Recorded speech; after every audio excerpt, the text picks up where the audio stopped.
Em nome do Pai que me criou, do Filho que me resgatou, do Espírito Santo que me santificou. Divina vontade, reina na minha vontade. Minha mãe, eu te amo e tu me amas.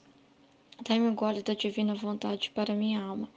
Dai-me a tua bênção, Mãe, para que minhas ações sejam feitas diante de vossos olhos maternais. Vinde, Espírito Santo, vinde por meio da poderosa intercessão do Imaculado Coração de Maria, vossa amadíssima esposa e nossa mãe. Amém. 5 de março de 1906. Jesus pede que o console. Vê um homem a suicidar-se. Continuando meu estado habitual, encontrei-me fora de mim mesma, junto com o menino Jesus todo aflito. Eu, ao vê-lo tão aflito, disse: Meu querido, diz-me o que queres? Por que estás sofrendo? Para poder te aliviar. Então ele se pôs com o rosto em terra e rezava para que eu pudesse interpretar sua vontade. Mas eu não entendia nada. Levantei-o da terra, beijei-o muitas vezes e disse: Amado meu, não entendo que coisa queres. Queres que sofra crucificação? E ele: Não. E ele pegou o meu braço na mão dele e desatou-me o punho da camisa. E eu vi isto e disse: Queres queres que o meu braço seja descoberto? Sinto muita pena, mas por seu amor me submeto. Enquanto fazia isso, via um homem que, levado pelo desespero e pela autoestima, se suicidava, e isto na nossa cidade. Então o menino me disse: Não posso conter tanta amargura, receba sua parte. E derramou em minha boca um pouco de sua amargura. Eu corri até aquele homem para ajudá-lo a se arrepender do mal que tinha feito. Os demônios pegavam aquela alma e a jogavam no fogo, e a viravam como se estivesse assando. Eu por 2 vezes a libertei e me encontrei em mim mesma, rogando ao Senhor que usasse sua misericórdia com aquela desventura alma. O bendito Jesus regressou com a coroa de espinhos e tão encaixada na cabeça que os espinhos parecia que estavam até na boca. Meu Deus, me disse. Ah, minha filha, muitos não acreditam que os espinhos penetraram até dentro da boca. Tá vendo só os espinhos? Não dava nem para ver por fora mais. Eles eram tão grandes que eles penetrou o crânio, atravessou o crânio. Meu Deus. Gente, atravessou a cabeça de Jesus todinha. E tão feio o pecado da soberba, que é veneno para a alma, e o que a mata, assim como quem tem uma coisa atravessada na boca, e esta lhe impede que tome algum alimento para dar vida ao corpo. Assim a soberba impede a vida de Deus na alma. Por isso quis sofrer tanto pela soberba humana, e com isso a criatura chega a tanta soberba, que ébria de soberba, perde o conhecimento de si mesma e chega a matar seu corpo e sua alma. Digo isto para obedecer, que tendo dito ao Pai o que está escrito acima, assegurou-me que esta manhã um homem se tinha suicidado. Misericórdia, né, gente? Jesus sofrendo por essa alma, porque uma alma vale como se fosse todas. Então, a dor de perder uma alma para Jesus é uma chaga enorme para ele, né? Porque o sangue dele foi derramado para todos ser aproveitado, esse manancial, para todos. E quando uma alma se entra em desespero, né? A alma entra em desespero, aí ela ouve muitas vozes no desespero, então ela não consegue ouvir a voz de Jesus. Jesus fala com ela, mas a alma não acredita no poder infinito, na misericórdia de Deus naquele momento. Ela chega num grau assim de tanto desespero que ela acredita que ela já que tá tudo perdido para ela, então que ela para ela já era mesmo, que não tem perdão, salvação para ela, porque ela só olha para a miséria, aí ela vê a miséria e pula naquela miséria e se afoga naquela miséria e fica sem ar até morrer. Então a alma chega a um ponto que ela não vê mais propósito nenhum de estar viva. Tipo assim, já que eu sou ruim mesmo, então que eu morra logo e vá para o inferno. É como o demônio vai convencendo, porque no desespero ele entra, porque a pessoa está ouvindo a si mesma. e no desespero, sem recorrer a Deus, aí o demônio vem para assaltar a alma naquele momento ali para ele conseguir é, laçar aquela alma e fazê-la afogar cada vez mais daquele mar de tormento que ela está vivendo.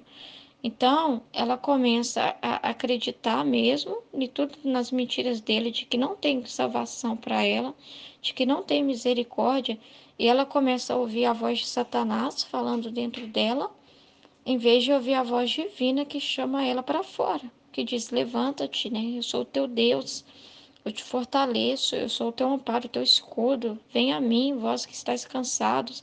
O Senhor vai falando tantas coisas para a alma, mas a alma está surda, está cega, porque ela está fechada em si mesma e na maldade dela, e dentro da maldade dela entra Satanás, que faz de tudo para aquele momento ele conseguir ter aquela alma. Então é uma coisa assim desesperadora, né? E quando a pessoa chega no grau de se matar, ela está cometendo um pecado gravíssimo, porque ela não tem direito de tirar a própria vida, porque a vida dela é dom de Deus, foi o sopro do Espírito Santo, foi o sopro de Deus, porque deu vida a ela. Quem mantém aquele corpo dela vivo é o amor de Deus, então ela peca contra o amor divino. Ela peca contra ela, sendo imagem e semelhança dela, ela destrói o próprio Deus, porque ela está destruindo a imagem e semelhança de Deus, que é ela mesma. Então é um atentado duplo, porque triplo, né? Você tá atingindo você está atingindo a Santíssima Trindade, né? Porque você está indo contra a bondade e misericórdia de Deus. Você está tentando contra a sua própria natureza. É uma coisa. Ai, meu Deus. É difícil falar. E contra a sua alma. Você está tentando contra a sua alma.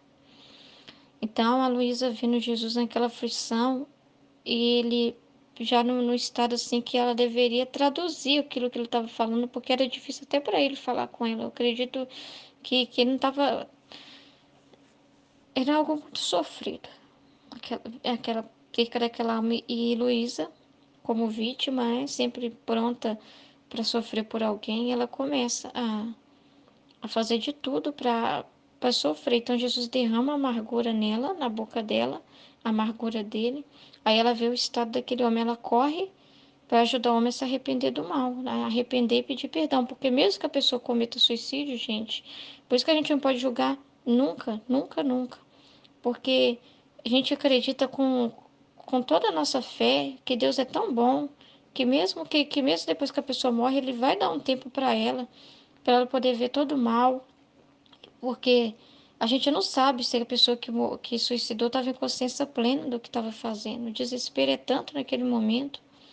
Então, Deus é tão bom que ele ainda dá o último momento ali com a alma para ela rever tudo que ela viveu, para ela poder se arrepender daquilo e confiar nele. Então, ele se revela como a misericórdia, gente. Ele é justiça e misericórdia. Então, esse encontro da alma com Jesus é um encontro muito, muito feliz, porque é um encontro de esperança. Inclusive, eu estava lendo ontem, não terminei de ler. Vale a pena ler, eu acho que está a partir da página 360 do Diário de Santa Faustina, que é o diálogo de Jesus com a alma. Então, começa com a alma em desespero, depois vai para a alma sofredora, e depois a alma imperfeita e a alma perfeita, que é o caminho que ele faz com a alma até ela atingir a plenitude. Então acontece isso com a gente, ele pega a gente lá no nosso desespero, quando a gente estava, ele nos buscou, cada um de nós, a nossa alma, pensa assim, a sua alma estava perdida, um desespero profundo, terrível. E Jesus foi lá e te buscou, com a misericórdia dele. Ele te tirou de um abismo de desespero muito grande, se revelando como a misericórdia, como aquele que poderia te curar, te purificar de todos os seus pecados. Então, ele te traz para a vida da graça. Aí você sai, você vem para a vida da graça. E você começa a sofrer, porque aí ele te revela quem ele é, quem você vê o seu miséria, o seu nada, e entra num estágio de sofrimento muito grande, porque você quer ele, mas você vê a sua miséria. Então Jesus vai te encorajar a confiar na misericórdia dele e não se apoiar no seu próprio entendimento, não ficar na sua miséria, não ficar vendo isso. Então é um passo de cura e você sofre muito. A alma sofredora passa por um estágio muito difícil porque ela precisa morrer por vontade humana, né? Na divina vontade, que eu estou trazendo para a divina vontade. A pessoa precisa morrer por vontade humana. Então isso causa muito sofrimento. Então tudo parece que conspira contra você, mas não conspira contra você. São coisas que Deus usa a seu favor para te purificar. É, ele faz isso conosco. Às vezes até usando as pessoas que a gente mais ama, para, de certa forma, nos ferir, mas aquilo ali é para o nosso bem, porque em nós tem ainda culpa, né? Tem erros, então a gente sempre olha assim, o problema sou eu, tem coisa errada em mim. Eu não fico olhando, não é o problema do meu esposo, vou dar um exemplo pessoal aqui. Meu esposo tem me atacado muito, muito, muito, tem sido muito injusto. Mas se eu ficar, meu esposo é mau, meu esposo é injusto. Eu posso perder a graça, porque Jesus está se comunicando comigo. Se isso está acontecendo comigo, tem um porquê. Alguma coisa eu estou fazendo que não está bom. E eu vou ser bem honesta, e é verdade. Você acha que eu acredito em mim? Eu confio em mim para falar que eu sou muito boazinha, que se as coisas estão acontecendo assim contra mim, é porque eu sou inocente, eu sou a vítima da história? Nunca. Nunca. Jesus nem me deixa ficar. Se vir esse pensamento, ele corta na hora, e não deixa. Porque a luz divina para mudar é dentro de nós. Esse negócio de que achar que tem que mudar o outro, não. Entende? Então começa da gente o processo. É a gente que se transforma no sol e vai iluminar os outros. Então é a gente que tem que mudar. Então Jesus vai permitir essas contrariedades, se eu viver essa contrariedade para me purificar. Então, ele está permitindo sofrer porque tem coisa que tem que mudar, deve ter muita tranqueira ainda. E eu não quero tranqueira. Nossa, mãe, eu amo Jesus demais. Eu quero ficar igualzinha a ele. Nossa, nem que tem que açoitar, me açoitar. Nossa, nossa, não tem problema não. Não tem problema não. Vamos pra luta, vamos pra batalha. Eu quero lutar, eu quero batalhar. Eu não quero ficar nesse mimimi, na frescuragem, não. Eu quero morrer todos os dias. Beleza, não tem coisa melhor, não. Não tem coisa melhor, não. Então, esse processo é o processo da alma sofredora. Então, a alma sofre, sofre, sofre, passa pela penúria, é prensada. Não é para ser a hóstia viva de Jesus, ela é prensada. Depois, aí vem o outro momento em que a alma já está mais assim elevada, ainda sofre, sempre está sofrendo, porque ela está já num processo de elevação, né, de conhecimento, ela está tomando consciência das verdades de Deus, mas ela ainda sofre os ataques, né? Quem está lá embaixo ainda joga pedra assim, ó, nela, para ela cair, para ela escorregar, para ela não ficar suspensa, para ela descer e voltar para nada. Isso acontece. Aí vai vir as pedradas para ver se a gente se a gente dá conta, é o que foi falado na meditação de hoje. Vai vir as contrariedades para ver se a gente realmente ama Jesus de verdade. Se a gente aí é a chave, a perseverança. Se eu persevero e mantenho naquela elevação que o Senhor quer minha alma, elevada da terra, não ficar presa nas criaturas, nas contrariedades, mas me manter com os olhos nele. Aí essa atitude de perseverança vai me jogar para a quarta etapa, que é a alma perfeita, que a alma já é bebendo desse manancial, dessa plenitude. Entende? Então eu tenho que passar por esse momento, então vai vir muitas pedradas para ver se eu vou permanecer suspenso ou se eu vou voltar e se eu vou falar assim: não compensa eu meditar porque eu sou isso, que eu sou aquilo, e sai fora. Entende? Para ver se eu ainda vou ficar olhando para mim, porque o olhar para si é o olhar para baixo. Quem está suspenso não pode ficar olhando para baixo. Quem está suspenso mantém os olhos elevados como os olhos de águia. Então, o olho de águia sempre olha o alvo. Você mostra, aponta o caminho e você vai, sem ficar olhando para baixo. Quem olha para baixo porque está muito consigo mesmo, dialogando com si próprio. Isso é vontade humana, são as paixões. Aí a pessoa ainda está ali ainda com saudade da terra. Tipo, é como se eu tivesse suspenso e ficasse ainda analisando. Mas será que eu não estou perdendo alguma coisa, não?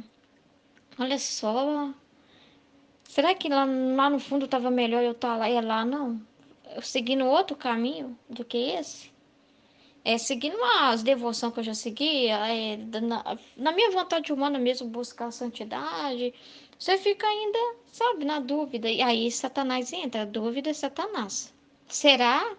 Será que eu realmente devia estar aqui? Será que eu realmente devia estar nessa comunidade? Olha só para essas situações que acontecem. Aí entra Satanás falando com você. Então é sua vontade humana e diabólica. Misericórdia, a gente tem que correr disso. Ao contrário, entendeu? A gente tem que virar para ele e falar assim: eu sei, olha, meu filho, nem precisa me avisar que eu não sou um nada, porque eu já entendi. Você está perdendo seu tempo falando isso comigo. Nós dois somos um nada. Mas a diferença minha e sua é que você é soberbo, você é orgulhoso, você não reconhece que não é um nada, você acha que é alguma coisa e por isso você não sai do seu pedestal para pedir perdão, para se converter, você não quer se converter, você não quer se arrepender, então você é um perdedor. A diferença minha é que eu sei quem eu sou, mas eu também sei quem Deus é. Eu nunca acho que Deus deve mudar. Eu não quero mudar o jeito de Deus. Eu aceito quem Deus é e reconheço que eu sou nada e eu quero Ele. Então eu olho para Ele, peço perdão e volto para Ele rapidinho. Reconheço meu nada e sei que Ele é tudo e eu quero tudo. Essa é a nossa diferença. Porque eu não fico mergulhando na derrota como você. Entende? Aí tá a diferença. Essa é a alma suspensa. Entende? A alma suspensa não fica de conversinha com Satanás. Não fica dando tempo para ele. Sua disposição, seu tempo é precioso, é para Deus. Você não vai perder tempo com ele ouvindo as dúvidas que ele vai pôr no seu coração. Nada, nada, nada, nada, nada. Por quê? Porque você quer tudo. Quem é tudo? Nosso Deus amado. Aí você vai caminhando. Aí quando for o momento que acabar as pedradas, que você já ficar toda crucificada ali, toda machucada ali, que você já tá toda doída assim, porque Jesus matou tudo em você, matou tudo, matou tudo, matou tudo, matou tudo. Aí é o seu momento, oh beleza, Jesus pega você no colo e vem pro sol, vem brilhar agora. Vem brilhar porque você se purificou, eu te purifiquei e agora você vai assumir, né, a plenitude do dom para que você possa ser luz para os outros também vinha e com isso vem os frutos. Muitas outras pessoas que vêm atraídas por essa mesma luz que não é sua, que não provém de você, vem de Deus. Mas você nem fica mais preocupado com isso, porque você sabe que é Ele. Você tem plena certeza disso, porque o seu nada se abandonou em Deus. Então você foi mergulhada no oceano e se perdeu e se afogou e você ficou perdido em Deus. Então você se torna Ele próprio. Então, esse diálogo com a alma sofredora me fez ver exatamente esses estágios, que ele está falando da divina misericórdia ali, mas ele fala muito mais, ele fala da divina vontade e olhar, é muito gostoso você pegar tudo que Jesus fala e ver que não tem nada contrariando nada. Tudo fala da divina vontade, porque você já consegue ver com esses olhos. Ah, é muito bom Jesus te explicando essas coisas, que é Ele que ilumina e vai explicando. A gente por nós mesmos não somos capazes, é Ele que capacita a gente de estar meditando, de estar entendendo o que Ele está falando, entende? Só que aí é que tá, qual que é o problema desse homem aqui? Soberba. A pessoa que é soberba já acha que sabe. A pessoa que é soberba vê defeito em todo mundo, né? Uma pessoa soberba me procurou, né? Uma pessoa não me procurou, não. Né? Eu perguntei para a pessoa por que ela tinha saído e a pessoa soberba vira e fala: Ah, eu conheço a divina vontade antes dela chegar no Brasil. Gente, quando você fala eu, ai, nossa, eu já tô sentindo a repugnância tão grande do eu que tem hora que, quando eu vou escrever eu já corto, tem hora que eu escrevo. Mas não é a intenção, a chave é a intenção, né? Mas o eu, esse negócio, eu sei alguma coisa. Ai, eu tenho uma caminhada longa na igreja. Ai, eu sei o evangelho todinho, eu já li. Eu sei a Bíblia toda. Nossa, eu já li umas 5, 6 vezes. Eu. Mas peraí, não foi o Espírito Santo em você que leu? Não foi por graça de Deus que você conseguiu aprender? É você. A pessoa acha que ela é alguma coisa e por isso ela tem direito de opinar e de criticar os outros. Ela tem direito de corrigir os outros, ela tem direito de dizer: vocês não devem fazer isso, tá errado o jeito que vocês estão fazendo, porque vocês estão fazendo salada de fruta com a divina vontade. A Luísa vai ficar lá no céu chorando, ofendida com vocês, isso vai atrapalhar todo o processo. Que soberba! Que soberba eu achar que eu posso atrapalhar Deus. Que soberba eu achar que eu posso atrapalhar uma santa igual a Luísa. Entendeu? Que soberba eu achar que que eu devo corrigir o meu irmão, devo falar assim, Aline, não faça o vídeo desse jeito, porque as pessoas estão ficando ofendidas. Aline, não fala dessa forma, porque pode causar uma má impressão. Que soberba achar que eu tenho direito de procurar alguém no privado e ficar corrigindo a pessoa. Que soberba, eu falo de mim. Quantas vezes fui tomada por isso, de achar que tinha que corrigir meu irmão, que o meu irmão tava exagerando. Ai, que soberba, que nojo disso. Que nojo. Ah, não. E a soberba faz a gente ter tanta estima própria que quando alguém fere a nossa estima própria, a gente se sente assim tão afundado porque alguém nos feriu, porque alguém fez isso. Ah, fizeram aquilo comigo, eu sou um coitado, eu sou uma vítima. A pessoa chega no grau que se mata. Eu não quero mais viver, porque o mundo é cruel, todo mundo é ruim. Eu sou a vítima da sociedade e a pessoa se mata, gente. A pessoa se mata porque a pessoa pensa que até Deus é errado, até Deus falou com ela. O soberbo culpa Deus e o mundo.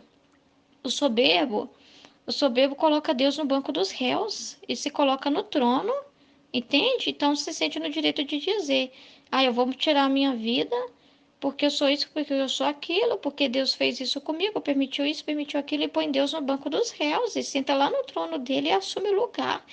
Ai, credo. Então Jesus estava sofrendo muito e sofre muito. Então Jesus ele sofreu espinhos na cabeça por causa de almas soberbas. Que judiação, gente. A soberba é um veneno para a alma e o que a mata, né? Assim como quem tem uma coisa atravessada na boca está lhe impedindo que tome algum alimento. Então a pessoa não consegue experimentar das verdades de Deus, não se alimentar, entender. Às vezes a pessoa até lê, mas não entende nada, entende tudo errado. Por quê? Porque tem muita coisa dela ali, sabe? Ela sente no direito de corrigir até as palavras de Deus, até aquilo que Deus fala. Então a pessoa não tem vida, a pessoa não consegue assim, a pessoa assim, nossa, eu tô ainda aqui, parada aqui, eu não avanço, não acontece nada, por quê? Mas aí a pessoa pensa que a culpa é dos outros, as pessoas estão me maltratando, estão me impedindo de crescer, estão me impedindo de progredir, e a pessoa não percebe que a maior inimiga dela é ela mesma, porque ela está se ouvindo, então ela tem que matar ela mesma, essa soberba, essa maldade dela, para ela poder tomar o alimento e nutrir. Porque aí, quando ela matar essa soberba, ela vai lá com humildade, vai ouvir o conteúdo, vai olhar com os olhos de Cristo, vai pedir a ajuda de Jesus e vai entender: olha, aquilo é para mim, eu quero mudar, eu quero morrer. Só esse desejo já é um alimento muito rico de nutrientes para a pessoa avançar. Então a pessoa fica inundada com esse desejo, com esse alimento, com essa vontade, com essa disposição, e Jesus, opa, não perde a oportunidade, vai lá e derrama e faz a graça acontecer naquela alma. Foi assim comigo, quando eu cheguei na comunidade, meu Deus. Gente, eu ficava corrigindo, eu achava que eu tinha que corrigir os outros. Eu via maldade nos outros, aquilo que os outros escreviam. Eu achava que eu tinha que corrigir alguém. Olha que soberba. Olha aqui uma soberba, uma ex-soberba falando. Entende? Vontade de corrigir os outros, vontade de corrigir os irmãos. E é aquela pessoa, gente, que a janela, é aquela vizinha que está observando a roupa da outra vizinha pela janela dela. Então ela tá lá na casa dela. Aí ela vai lá e chama o esposo dela e fala: olha lá que porca que é aquela minha vizinha. Olha o lençol que ela coloca no varal. Olha as blusas, que nojo, tá tudo sujo. Ela não sabe lavar roupa, ela é isso, ela é aquilo.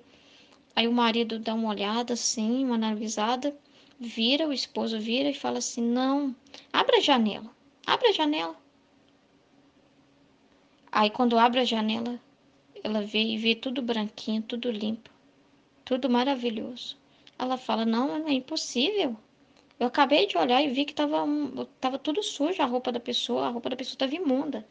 Aí o marido fala, o esposo fala: não é a roupa dela. É a nossa janela que está suja, que já faz muito tempo que você não limpa, porque você prefere passar seu tempo olhando os defeitos dos outros. E não limpa a sua janela e não tira a sujeira da sua janela. Para você ver as coisas claramente como são. Tá em você. Gente, a gente tem que entender assim a nossa janela. Então, vamos pedir Jesus para purificar, para nos dar essa capacidade do conhecimento de si mesmo, para que a gente morra. Não é para a gente ficar em si, em mesmo ficar no coitadismo, no achismo, no mimimi. É para a gente conhecer a si mesmo, para se voltar para Deus, para olhar para Deus e pedir socorro. Me ajuda, Senhor. Eu quero viver isso.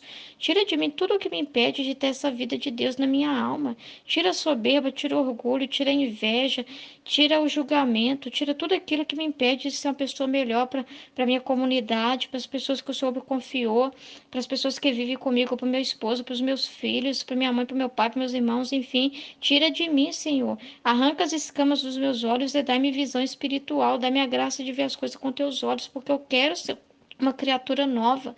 Eu confio em vós, eu me entrego a vós, eu me entrego inteiramente a ti, Jesus, nesse momento, nessa meditação. Tira de mim, Senhor, tudo aquilo, Senhor, que me impede de ver com teus olhos, Senhor. Se eu não estou vendo meu esposo com teus olhos, me cura, me transforma, Senhor. Eu reconheço, Senhor Jesus, que eu preciso mudar e eu reconheço que é eu que preciso mudar. Eu preciso ser mais o Senhor para me poder ser canal de graça para o meu esposo, para minha família, para as pessoas que vivem comigo. Me reveste do teu poder, me reveste, Senhor. Envia sobre mim, Senhor. Eu preciso ser esse sol, Senhor. Eu não posso querer que os outros sejam para mim o que eu tenho que ser para Deus. Seja, Senhor Jesus, o meu escudo, a minha força e me faça entender os teus propósitos. Eu quero, fiat, fiat, fiat. Eu tomo posse da tua graça, do teu perdão e do teu amor. Fiat, fiat, fiat. Em nome do Pai, do Filho e do Espírito Santo. Amém. Fiat. Eu estava ouvindo sua meditação e tem uma parte assim que Jesus pede para te falar, é que quando você está suspensa e alguém começa a te jogar pedra, também é porque essa pessoa está querendo ir na mesma direção que você e você precisa se abaixar e voltar para a terra um pouquinho para cuidar dessa pessoa, tá? E aí como que funciona isso? Isso aconteceu muito aqui comigo na minha casa. A mesma coisa que você sofreu, eu sofri. Então, meu marido começou a pegar no meu pé, né? E aí eu já contei essa história já numa live, se eu não me engano, né? Que eu tinha que descer para cuidar do meu esposo. Daí eu tinha que. Eu não tinha mais nada para desfazer de mim. Não tinha mais nada. Eu olhava para mim umas 20 mil vezes para dentro de mim e falava para Jesus: Jesus, eu não sei mais o que eu vou dar. Eu não sei mais o que eu vou dar do Senhor, que eu vou perder. Né? Eu não sei mais o que entregar. Aí não tinha nada mesmo para entregar. Não tinha mais nada de mim, assim, que tava ainda faltando em mim. Tava faltando no meu esposo. E ele é minha alma gêmea. Ele é a mesma pessoa que eu. Aí eu falei, como que eu vou trabalhar então o meu esposo agora, né, para poder ele se ajustar a mim, para se ajustar, pra gente seguir junto, pra gente conseguir subir um pouco junto ou estar no mesmo patamar, porque você não pode ir para frente e deixar o seu esposo para trás. E ele não quer estudar o livro do céu e tá encrencando com você. É aquilo que eu falei ontem para você. Ele precisa saber que você está envolvido com ele. Ele precisa saber que você está junto com ele, entendeu? De que você está caminhando com ele. Seu esposo precisa entender. Por isso que eu falei para você ontem que você não pode sumir da terra de vez, porque você está vivo ainda. Você tem que ter a caridade de poder vir em direção a ele e amá-lo e ser Jesus na vida dele, entendeu? Ser o Jesus, começa a ser o Jesus, o doar. E não é tirar de você, não é culpa sua, mas não é mais culpa que você vai procurar em você. É culpa sua também, mas só que é uma culpa diferente. É o que você tá faltando dar, entendeu? É o que tá faltando fazer em prol da pessoa que Deus deu para você. Tá faltando alguma coisa para você dar pro seu esposo, entendeu? Uma compreensão melhor, um jeito de lidar melhor, uma paciência, um suporte melhor, entendeu? E eu, com meu esposo hoje, eu sou muito presente com ele. Sou muito presente com ele, sabe? Eu me importo com o que ele importa, na medida do possível. Não de tudo, assim, totalmente importar na parte material que ele se importa. Mas eu sei que é importante para ele, tanto que a Nossa Senhora fala de José, explicando como que o homem é, né?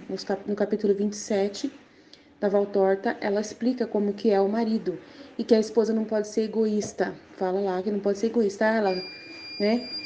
Então eu aprendi com a Nossa Senhora como lidar com meu esposo, né? E aí eu comecei a viver melhor com meu esposo depois disso, entendeu? E a gente parou de brigar.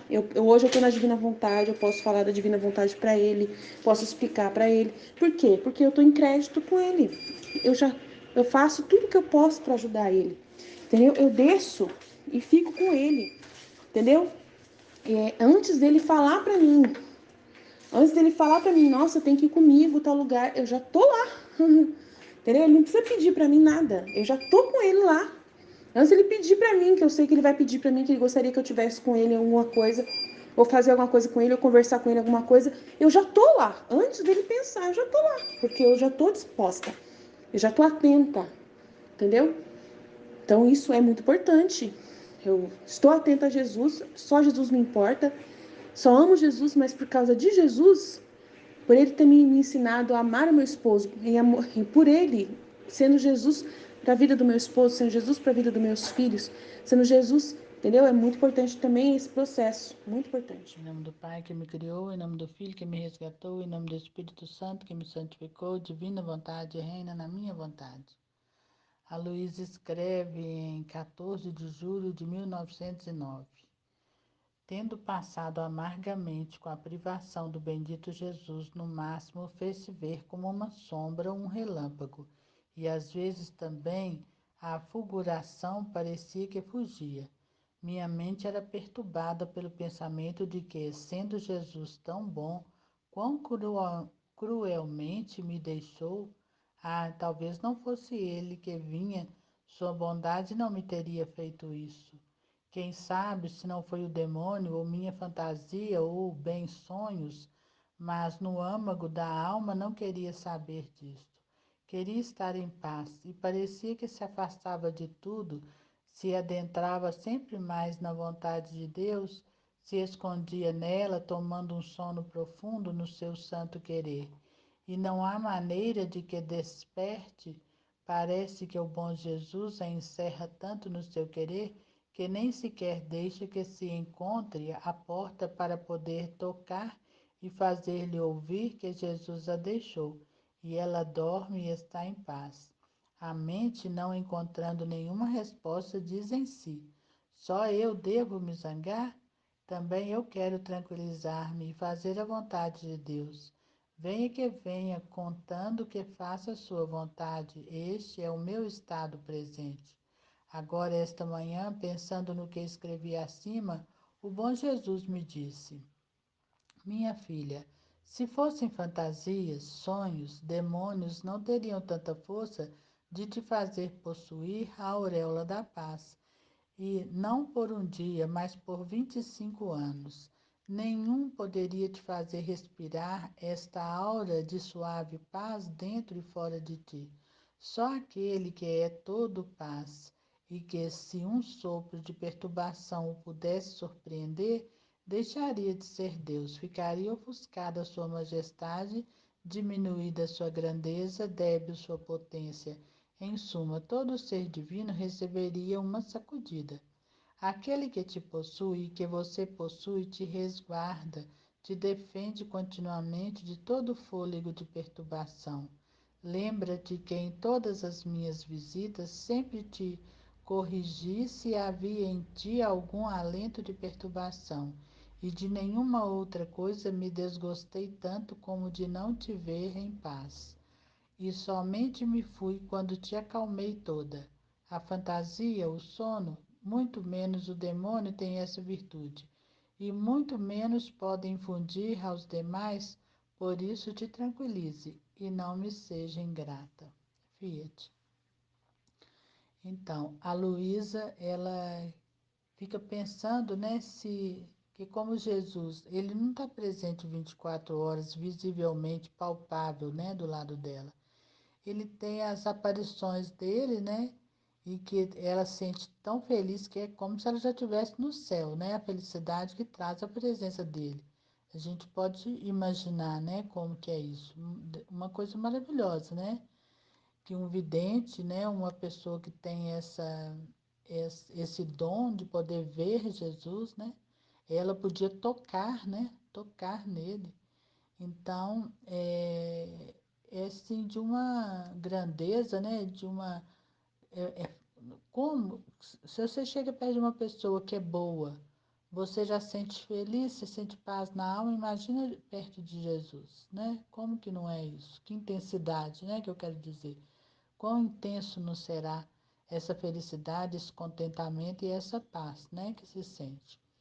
Mas como ele não é sempre presente, assim visivelmente palpável, né, para ela, muitas das vezes ele está igual está com a gente, né? Está no coração, ele está em todo lugar, mas a gente muitas vezes não sente, né? Então, ela ficava muito amargurada e ela chegou a pensar que como ele é todo bondade, como que podia acontecer uma coisa ruim, né? Estava fazendo uma coisa ruim para ela, que era se privar, né? Privar a ela da presença dele. Então, ela pensou que talvez aquilo era um desvaneio da mente dela, ou então era coisa mesmo do demônio, não era Deus, não era Jesus. Mas aí ele tranquiliza ela, porque não há como o demônio ou outro ser qualquer que seja trazer paz assim como ele traz. E ela já tinha 25 anos que ela estava naquele estado, né? Então, como que nesse de 25 anos, não é 25 minutos, não é? Não é 25 dias, são 25 anos, né? 365 dias cada ano. Pensa bem, quantas horas. Eu não sei fazer essas contas, não, mas quem sabe aí faz as contas para você ver quanto tempo, né? E ela sempre em paz. Então ele tranquiliza ela e diz a ela, né, que só ele tem essa capacidade de fazer isso, só nele. Então, para ela ficar tranquila, porque aquele pensamento de, né, ter aquela incerteza de que era ele, também ele falou com ela, não seja ingrata, né? Soava para ele como ingratidão. Então, quando nós estamos na divina vontade, né, como a Luísa, a semelhança dela, nós sentimos paz, paz, né, diante dos acontecimentos, diante de, né, tantas coisas acontecendo, e você consegue estar feliz. Você é feliz com uma plantinha, uma flor nova que nasce no jardim, você é feliz com o cantar de um pássaro, você é feliz com o sol que nasce, né? Ou a chuva quando vem serena, você é feliz quando a noite chega, que você deita, você é feliz ao levantar no raiar do dia, né? Você é feliz ao se alimentar, sempre agradecendo a Deus por tudo. A gente sente paz e felicidade, mesmo que assim você não tenha assim o que a maioria das pessoas às vezes tem, você não tem, você é privada disso, né? A sua situação financeira não te permite muita coisa, mas você é feliz com o pouco que você tem, né? Você se sente bem, você está tranquila, né? Então só Deus pode dar isso para gente, né? Mas ninguém, mais nada, ninguém pode dar isso para gente, a não ser Jesus, a não ser Deus, né? E vamos agradecer, né? Ser gratos, né? Por ter conhecido a divina vontade, por estar nesse tempo, vivendo nesse tempo privilegiado, né?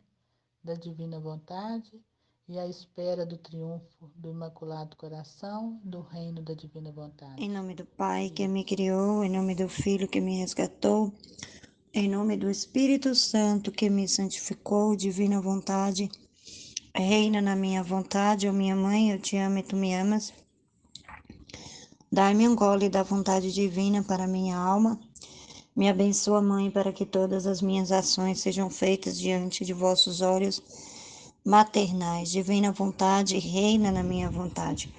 Suprema Majestade, eu venho em sua divina vontade, em nome de todos, do primeiro ao último homem que existirá na terra, para dar a ti as adorações, os louvores, o amor que cada criatura lhes deve, e fazer todas as reparações por todos e por cada pecado. Vem, Senhor, na tua divina vontade, dou-te a minha vontade humana, por meio do Imaculado Coração de Maria, que possui todos os dons e os frutos da divina vontade. Dai-me a tua divina vontade. Vem, divina vontade, nesta ação que estou a fazer, e em todas as ações que eu farei durante este dia. Amém. Fiat. Vinde, Espírito Santo, vinde, por meio da poderosa intercessão do Imaculado Coração de Maria, vossa amadíssima esposa e nossa mãe. Amém. Vinde, Espírito Santo, vinde por meio da poderosa intercessão do Imaculado Coração de Maria, vossa amadíssima esposa e nossa mãe. Amém. Vinde, Espírito Santo, vinde por meio da poderosa intercessão do Imaculado Coração de Maria, vossa amadíssima esposa e nossa mãe. Amém. 19 de novembro de 1899. Males da soberba. Continua a vir, meu adorável Jesus, e como minha mente, antes de que viesse, estava pensando em certas coisas que me havia dito em anos passados e que não recordo bem, ele, como para me lembrar, disse: Minha filha,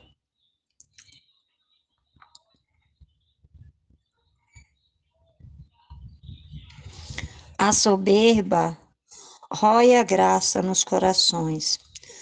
Dos soberbos não há outra coisa que um vazio, todo cheio de fumaça, que produz a cegueira. A soberba não faz mais que fazer de si mesmo um ídolo, assim que a alma soberba não tem o seu Deus consigo. Com o pecado, procura destruí-lo, e em seu coração, e levantando um altar nele, se põe em cima e se adora a si mesmo. Ó Deus, que monstro abominável é este vício! A mim me parece que se a alma está aberta a não deixá-lo entrar nela, estará livre de todos os outros vícios. Mas se por sua desventura se deixa dominar por ele, como é mãe monstruosa e má, lhes parirá todos seus filhos, díscolos,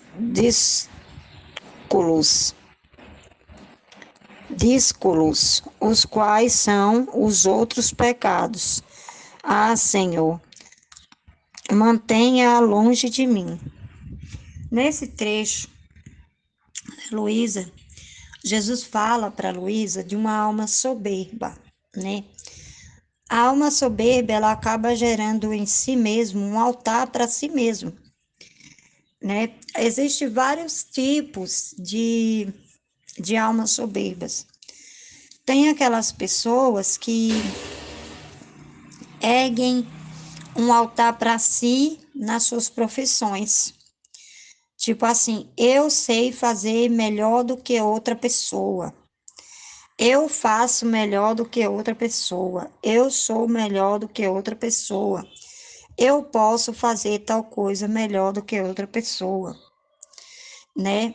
E aí, ele fala para Luísa que a soberba leva a todos os outros vícios, a todos os outros pecados, porque ela parirá outros filhos, né? Parirá filhos, ou seja, ela parirá os frutos de uma alma soberba. Uma alma soberba, ela acaba sendo orgulhosa, ela não aceita a correção, ela sempre acha que está certa, ela sempre se coloca, se ergue como dono da verdade, como dono do certo e do errado, né?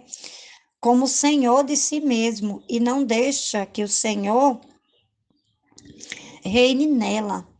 A soberba é o contrário da humildade, né? É o contrário da humildade, porque a pessoa humilde, ela exalta a outra pessoa, mas com amor, sabendo que ela está fazendo aquilo por Jesus. Mas a alma soberba, ela faz para se gloriar. Quando ela corrige o outro, ela faz num tom de humilhação, de querer falar para o outro que o outro não sabe nada, né? Que o outro não entende nada, né? Então, ele fala para Luísa o seguinte, ele diz para ela assim, desse jeito, né? ele fala assim: minha filha, a soberba rói a graça, né? Porque tira a graça de Deus. Nos corações dos soberbos não há outra coisa que um vazio. Uma pessoa soberba, ela é vazia da graça de Deus e é cheia de si mesmo. Todo cheio de fumaça, que produz a cegueira. Então fica uma pessoa cega. A soberba não faz mais que fazer de si mesmo um ídolo, né? A pessoa soberba, ela é cheia de si. Eu sei, eu faço melhor do que outra pessoa, eu sou desse jeito, né? Eu posso, né?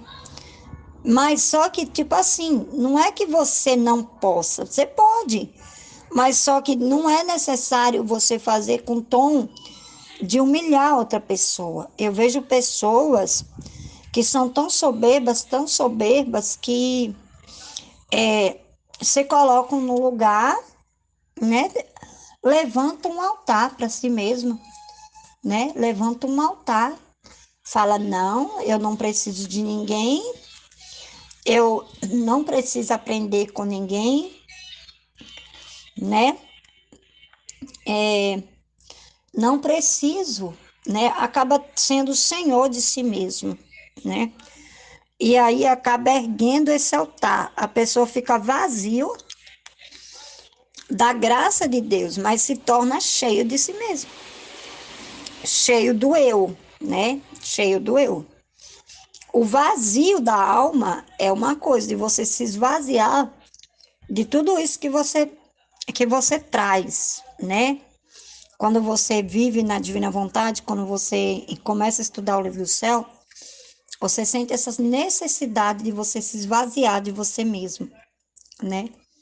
De você se colocar como esse nada, essa alma que precisa ser moldada por Deus. Então, você fica vazio de si mesmo, mas fica cheio da graça de Deus.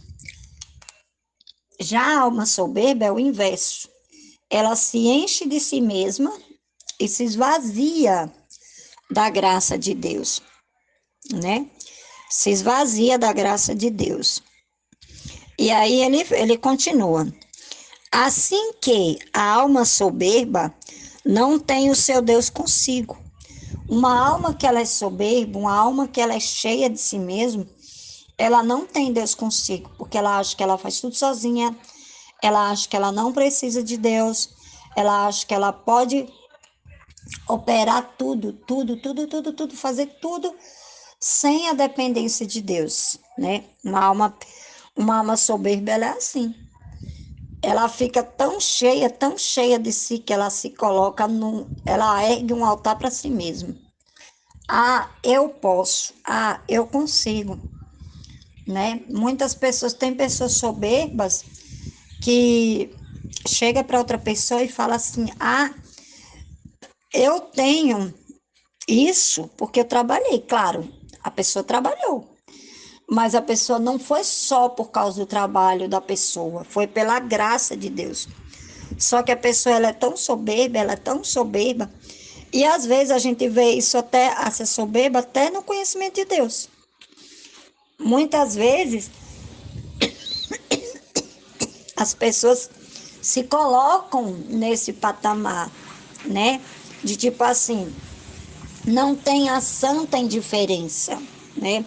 Que a Luísa ensina a gente a, tipo assim, ao todo o nosso saber, a gente saber que a gente não sabe nada e que todo o nosso saber vem de Deus, toda a nossa sabedoria vem de Deus, que é a total dependência de Deus. Já a alma soberba, ela é o oposto. Eu faço, eu consigo, eu posso, é o eu, né?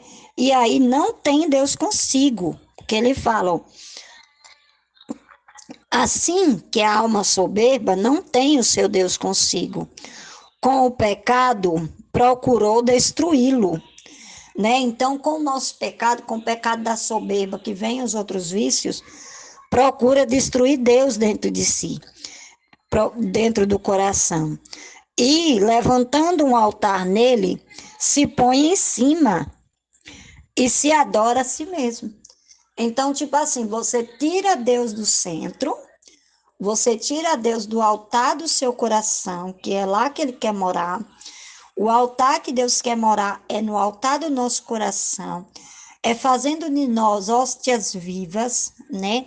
Sendo esse tabernáculo vivo, dependente dele, vivendo para ele, aí você tira ele e coloca você mesmo. Coloca você. Entendeu? É isso que ele fala sobre essa questão dessa alma soberba. Que uma alma soberba, ela não tem Deus consigo. Ela não tem Deus consigo e ela produz todos os outros vícios juntos. Da soberba vem a vaidade, vem o orgulho, né? Vem o autoconhecimento de si mesmo, eu posso, eu consigo, né? Só que a gente, na divina vontade, a gente entende o contrário. A gente entende que a gente pode, a gente consegue, sendo com Jesus. Jesus atuando em nós. Quem atua em nós? É Jesus. Jesus quem atua. Ele que tem a liberdade, ele que tem o altar, ele que mora no nosso altar. E a gente nunca coloca a nós mesmos. A gente aprende isso na nossa comunidade, que a gente não confia em nós mesmos.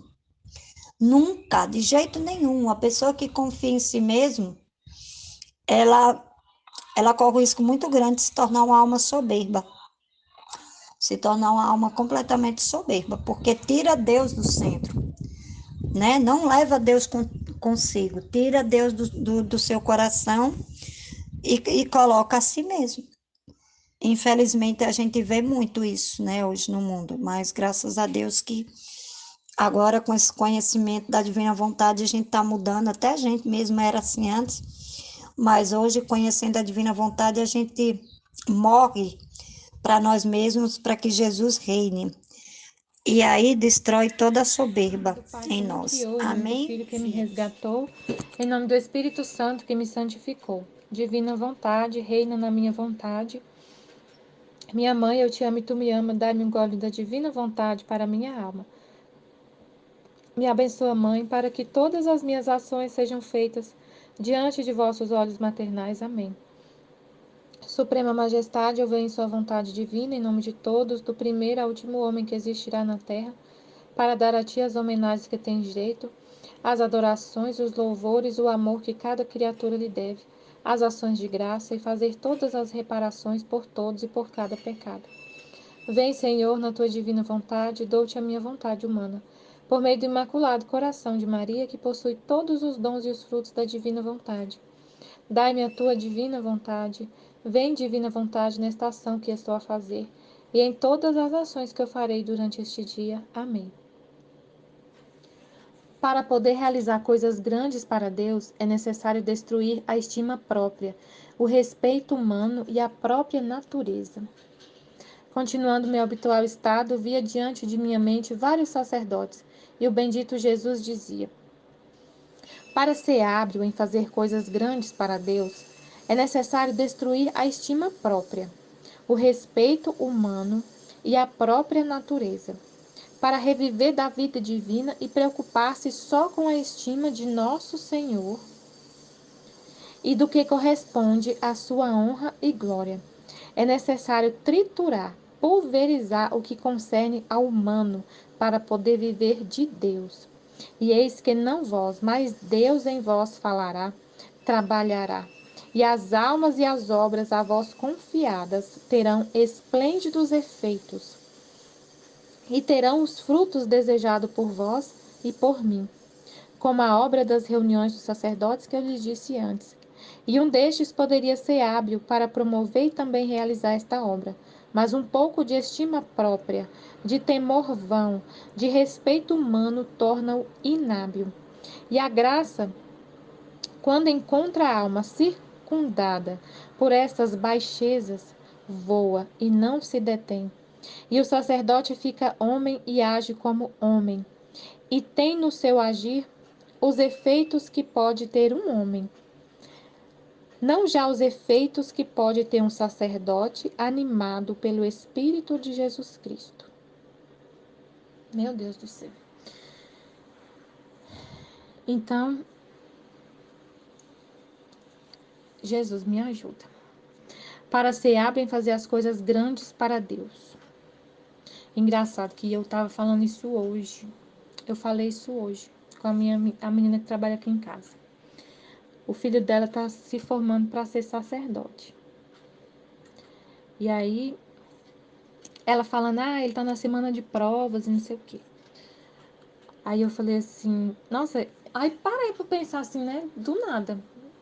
Falei assim, nossa, mas engraçado, né, que o padre, para ser padre, ele estuda tanta coisa, tanta coisa, tanta coisa. Ele estuda filosofia, sociologia, psicologia, ele estuda tanta coisa, fica tantos anos na faculdade. Mas assim, o padre, ele não é só para salvar almas, ele não está aqui fazendo o papel de pastor. O pastor para levar as ovelhas para o rebanho de novo, né? Trazer as ovelhas de Jesus, salvar almas. Na minha cabecinha, assim, na minha cabecinha de leiga, eu vejo o padre como isso, como Jesus na terra.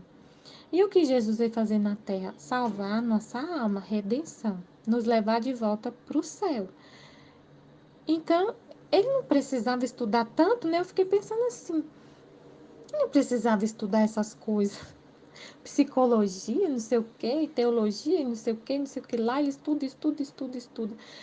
Aí ela falou, não, mas ele precisa, porque ele vai lidar com a situação humana, ele vai lidar com a humanidade, então ele tem que estudar sociologia, teologia, psicologia, porque ele vai lidar com homens. Mas aí eu pensei assim, mas eu pensando na minha cabeça, eu não quis falar muita coisa com ela não, que eu tava com pressa. Mas eu pensei, mas assim, se a pessoa renuncia totalmente a si mesma, se ela destrói o humano, não veio esse pensamento todo na minha cabeça, mas no fim das contas, era isso que eu pensei, assim. É um pensamento totalmente de leigo, eu não entendo nada, por que o padre faz, não sei de nada, gente, eu tô falando o que veio no meu coração. O que eu olhando como leiga, olho e vejo. Ele tem que salvar almas. Aí, ele estuda, estuda, estuda, estuda.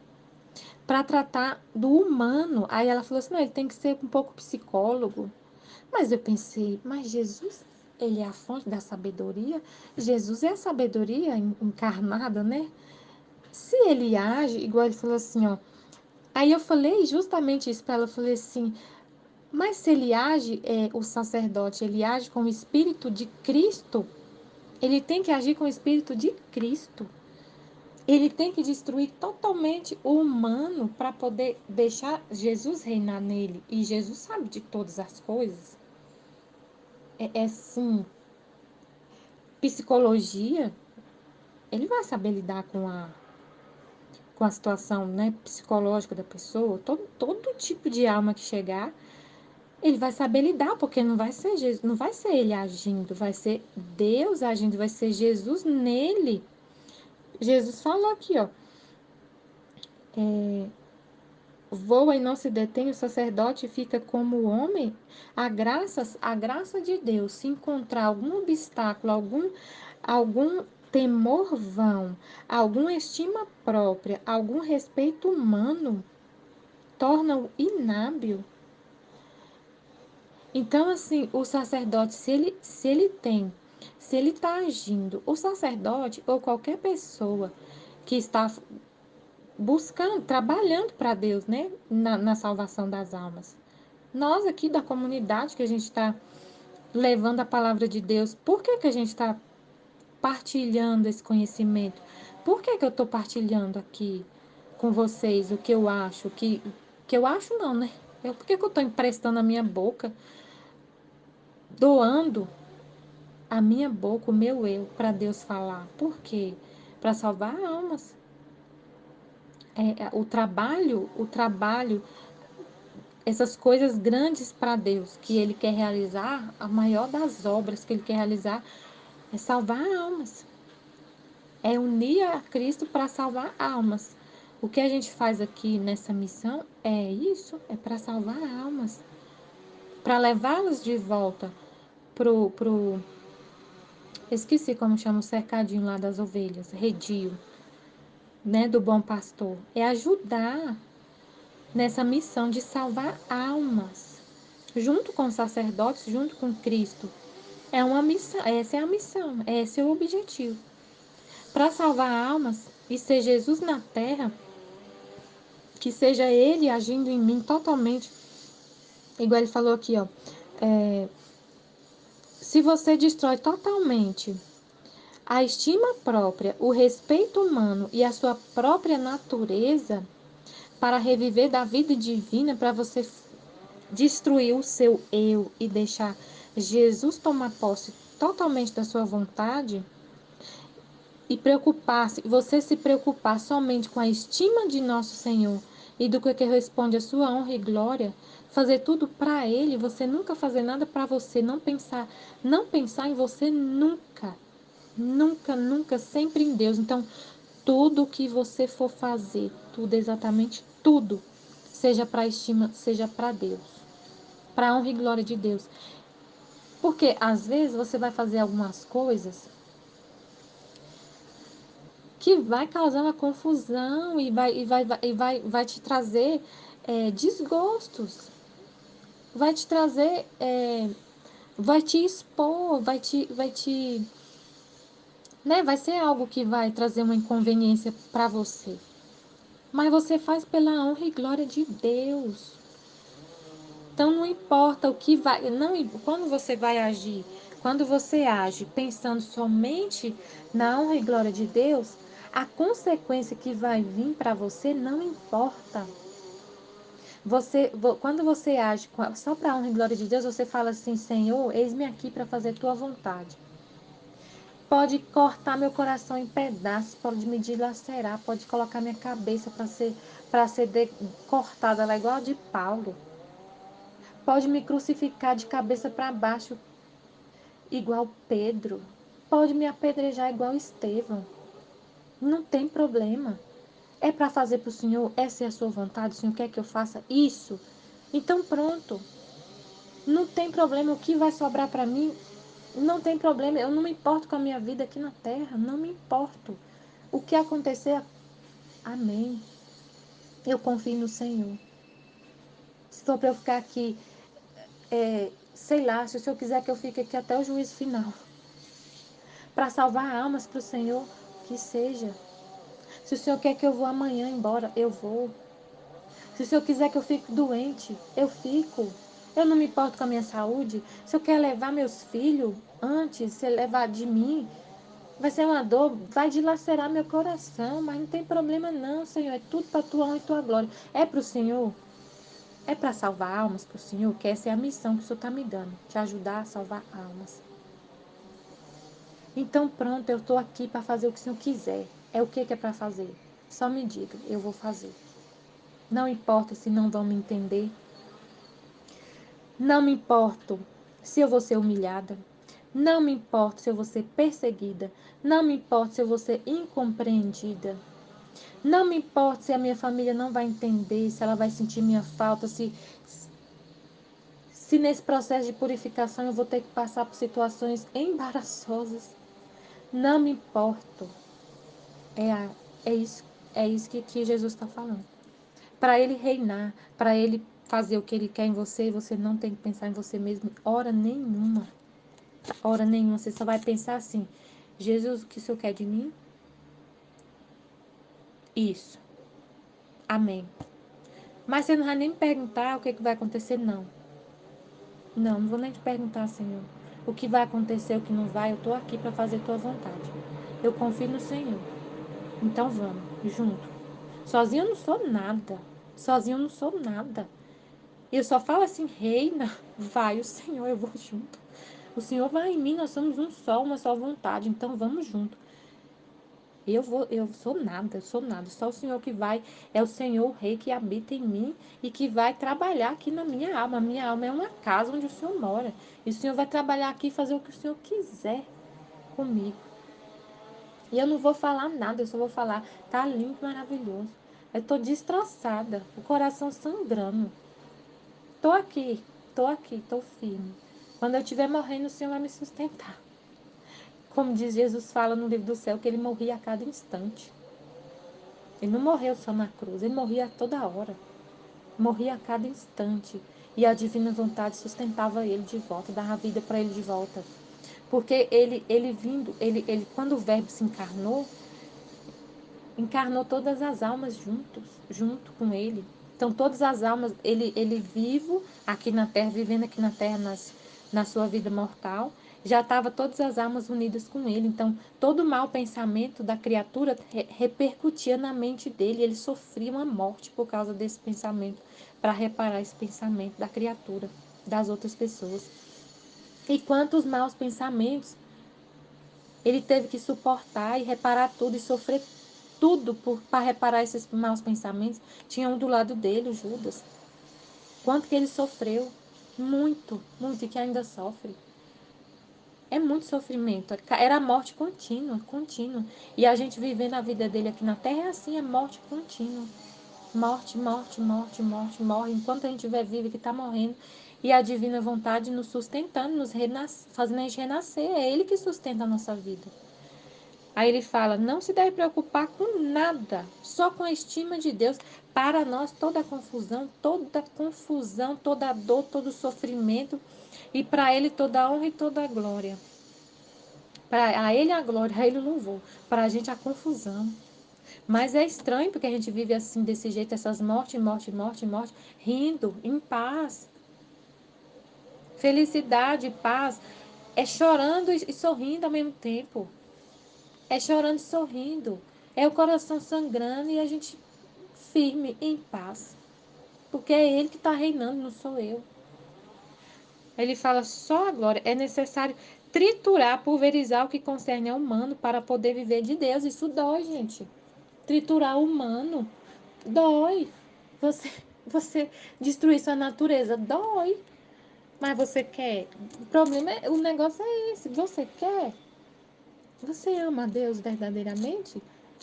Então você vai fazer de tudo para poder deixar ele, para poder limpar essa, para poder triturar essa natureza. Quando você fala para ele, eu quero mesmo, e você quer de verdade, quando é seu espírito que fala. Aí você fala, pode rasgar meu coração, pode triturar minha natureza. Ele vai triturar, vai doer, mas só que você vai sendo triturado e ao mesmo tempo vai sendo consolado. Porque ele sabe que a gente não aguenta só ser triturado, triturado, triturado. Ao mesmo tempo que você está sendo triturado, ele está falando o tempo todo, eu te amo, eu te amo, eu te amo, eu te amo, eu te amo, eu te amo. E você tem certeza desse amor, assim, uma certeza tão grande, tão grande, tão grande desse amor, que você fala, não tô nem aí, não tô nem aí, pode me triturar, pode me matar, pode me crucificar, não tô nem aí, eu quero é ser destruída mesmo, para renascer com o Senhor. Não tem problema, me destrói. E aí vai ser. Aí é o que eu tava falando do sacerdote. Aí eu pensei assim, um pensamento muito simples, gente. Teria que ser uma coisa assim que não existe na igreja. Eu falei, mas é simples, como Deus é tão simples, bastava ele. Eu falei assim, mas não era só ele estudar o evangelho? Eu falei para ela. Não era só ele estudar o evangelho e entender tudo que Jesus ensinou e viver exatamente como Jesus viveu? E aí ele ia salvar almas, igualzinho Jesus salvou, ele ia salvar, ele ia ser uma cópia de Jesus. Jesus não sentou na cadeira para poder aprender filosofia, ele já é a sabedoria. Tá certo, é humano, mas Jesus falando que se você destruir totalmente o humano, mesmo ele fazendo faculdade, mas se ele destrói tudo que é humano, Deus vai reinar, a sabedoria infinita que vai salvar as almas, a sabedoria de Deus, o amor de Deus, é Deus reinando nele. Se você, aí ele fala, triturar, pulverizar o que concerne ao humano para viver só de Deus, e eis que não vós. Aí se a gente tritura totalmente a nossa natureza, não é você que vai falar, mas Deus vai falar. Não é você que vai trabalhar, é Deus que vai trabalhar. E as almas e as obras a vós confiadas terão esplêndidos efeitos. Então, se tem um sacerdote desse jeito que destruiu totalmente a si mesmo, e se é uma pessoa que está falando que destruiu totalmente a si mesma, e é Deus que está falando nela, os efeitos vão ser esplêndidos nas almas. É simples quando é pensar desse jeito que eu pensei, né? É simples. O problema é destruir a si mesmo. Um sacerdote que vive totalmente, que renuncia totalmente a si. O Padre Pio, por exemplo, é o exemplo de sacerdote santo, que não vivia para ele, vivia só para as almas. Ele, ele tinha até a chaga de Jesus, né? Vivia a paixão de Jesus. Totalmente destruído o humano. O que ele fazia de conversão, porque era o Espírito, era um sacerdote animado pelo Espírito de Jesus Cristo. Quantas conversões ele fazia? Terão esplêndidos efeitos e terão os frutos desejados por vós e por mim. Então, o que a gente quer junto com Jesus é salvar almas. Então, se a alma que está liderando, que está falando, que está nessa missão de salvar almas, ela for totalmente destruído o eu, vai produzir muito fruto, né? O que ela quer é isso. Se ela ama verdadeiramente a Deus, se a gente ama verdadeiramente a Deus, o que a gente mais quer é salvar almas. Almas e amor, almas e amor. Como a obra, aí ele fala, como a obra das reuniões dos sacerdotes, que eu lhe disse antes, e um destes poderia ser hábil para promover e também realizar esta obra. Mas se o sacerdote tem um pouco de estima própria, de temor vão, se ele tem medo, estima própria, respeito humano, torna-o inábil. Nossa, isso é muito sério que Jesus fala. Mas, né, torna-o inábil. E a graça, quando encontra a alma circundada por essas baixezas humanas, respeito humano, estima própria, o voa a graça de Deus, a graça de Deus, a vida divina, encontrando na alma estima própria, respeito humano, temor vão, voa e não se detém. E o sacerdote fica homem e age como homem. O sacerdote age como homem. E tem no seu agir os efeitos que pode ter um homem. Então, por exemplo, se ele estudou psicologia e ele aprendeu muito bem essa ciência da psicologia, ele vai conseguir alguma coisa agindo com a ciência humana, como humano agindo com ciência humana, com armas humanas, né? Armas não, instrumento humano. E tem no seu agir os efeitos que pode ter um homem. Não já os efeitos que pode ter um sacerdote animado pelo Espírito de Jesus Cristo. Então é isso. Jesus, eu confio em vós. Amém, Fiat. Que a gente também, por essa leitura, né, desse trecho, rezar muito pelos sacerdotes. Rezar muito por eles. Muito, muito, muito. Para que eles entendam, né, que eles voltem às origens, né, de viverem animados pelo Espírito de Jesus Cristo. Sejam a cópia de Jesus na terra. Amém, Fiat. Jesus, eu confio em vós. É uma situação assim para ilustrar o que Jesus está falando aqui, que para ser hábil em fazer as coisas grandes para Deus, é necessário destruir a estima própria, o respeito humano e a própria natureza. Uma situação que está acontecendo que você pode ser levada a não agir por respeito humano. Aqui na minha cidade tem um criminoso foragido. Ele fez uma barbaridade, uma barbaridade. Ele sequestrou, ele entrou numa casa, matou umas pessoas, uma coisa horrorosa. Está sendo perseguido pela polícia. A polícia não consegue pegar ele de jeito nenhum. E a população está com ódio, muito ódio desse bandido. Então, os grupos de WhatsApp aqui é só ódio, ódio, ódio. Se eu encontrar com ele, eu pego uma arma e eu mesmo mato ele. Por quê? Porque ele é um bandido, ele fez uma coisa horrorosa, eu não perdoo. Deus, ainda fala assim, Deus me perdoa, mas eu pego uma arma e mato ele. Aí, o que acontece? Aí um padre aqui da paróquia, perto do lugar onde ele fez o crime, falou assim, O inimigo, ele tá muito feliz com essa situação, porque além dessa alma que está escrava dele, né? O bandido que vive escravizado pelo demônio, pelo inimigo.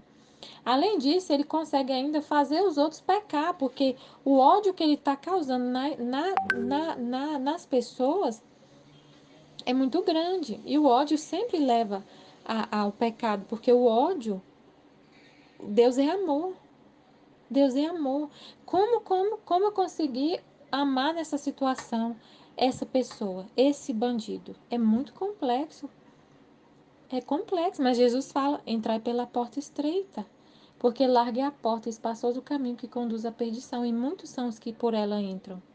O bandido que fez as coisas erradas, ele vai pagar pelo que ele fez, Deus é justo, mas não, isso não cabe a mim, não cabe a mim julgar. O que a gente deve fazer nessa situação? Rezar por essa alma. Ele é filho de Deus, você quer queira ou você quer não. Você não queira sentar no trono de Deus e julgar a situação e aplicar a pena. Isso é orgulho. E aí, mas você vê a situação e fala: não, é claro que na situação ele tem que morrer, ele tem que sofrer, ele tem que ir para o inferno. Tem gente que já julga ele, já joga ele no inferno. Já fala assim: ele tem que se encontrar com o pai dele, com Satanás. Tá na hora já. Tem gente que chega a falar: já tá na hora dele encontrar com o pai que ele escolheu aqui na terra. Não importa se ele. Não, eu não sei quem é o pai que ele escolheu aqui na terra, eu não sei. Eu não sei como que essa alma chegou a ser essa presa do inimigo. Eu não sei. O que eu sei é que Deus criou todas as almas. Somos todos filhos de Deus, criados à imagem e semelhança dele. Jesus veio e morreu por todos, inclusive por esse bandido. Todos os pecados que ele cometeu, Jesus pagou todos. Se ele quiser o perdão, Jesus perdoa, porque ele morreu por ele também. Por esse bandido que está sendo perseguido, que todo mundo está com ódio dele. Ele morreu também por ele e ele tem direito. Se ele quiser, ele pode ser perdoado. Ele vai ser perdoado se ele quiser. Deus perdoa todos, todos, todos, todos, todos. Então, eu vendo a situação lá no grupo e tudo, no grupo que eu participo, todo mundo com ódio, com ódio, com ódio. E aí eu fui falar. Eu pensei assim, começou uma discussão, até assim, entre as pessoas do grupo, porque um tá sendo muito. Não tá sendo. A polícia tá procurando, né? E um fica dando opinião, mas a polícia podia fazer isso, podia fazer aquilo, e todo mundo quer ser juiz e saber de tudo. A polícia devia fazer isso, por isso que não tá pegando. Aí o outro fala assim: mas você não tá vendo? A polícia tá cansada. Aí eu falei assim. Aí o Senhor tem que falar. Eu sei que eles vão me julgar, que vão achar que eu sou louca. Eles falaram assim, ó, eles falaram que ainda ia aparecer um maluco para defender esse bandido. Que a polícia ia matar ele e ainda aparecer um maluco para defender ele. Eu falei assim, se eu falar alguma coisa aqui para salvar uma dele, para rezar por eles, vão falar que eu sou uma dessas malucas. Mas eu vou falar. Por amor a eles. Eu falei, gente, eu tô falando por amor a vocês. Não tenham ódio. Não tenham ódio. O ódio é sempre. O ódio não vem de Deus. Ele merece o perdão como todos. A gente não reza? A gente não reza todos os dias? Perdoai as nossas ofensas, assim como nós perdoamos a quem nos tem ofendido? Ele é filho de Deus. Ele merece o perdão. Se ele quiser o perdão, ele vai ser perdoado. Vai ser perdoado. Então, o que essa alma é uma alma doente, presa de Satanás. O que ela precisa é de libertação, não é de condenação. Ela precisa de libertação. Aí o que Jesus sobre esse trecho é o seguinte, assim, Jesus fala assim, ó, para você fazer grandes coisas para Deus, é necessário destruir sua estima própria, seu respeito humano. Não importa o que os outros vão pensar de mim, por causa do que eu falei, não importa. Eles estão pensando milhares de coisas, eu nem sei o que está pensando, nem quero saber. O que eu quero é salvar a alma deles, dos meus amigos. O que eu quero é que eles não tenham ódio. É só pensando por que eu falei isso lá? É pensando na glória de Deus, na salvação da alma deles. Não importa se eu vou ser apedrejado, se eu vou ser excluído do grupo, não importa. Ah, Michelle é maluca, tá defendendo bandido, não tô nem aí. O que eu quero é a honra e a glória de Deus. Eu quero almas, igual Deus quer. E a palavra tem que ser dita, a verdade tem que ser dita, a verdade é que liberta. Então, um ou outro vai ler e vai concordar e vai se converter. Tenho certeza absoluta que uma pessoa ou outra, aí já teve um que falou, pensando realmente assim, refletindo sobre os princípios cristãos, eu concordo com você. Falou desse jeito. Então, é uma semente que você joga. Não importa se vão vir contra você, não importa. Amém, Fiat?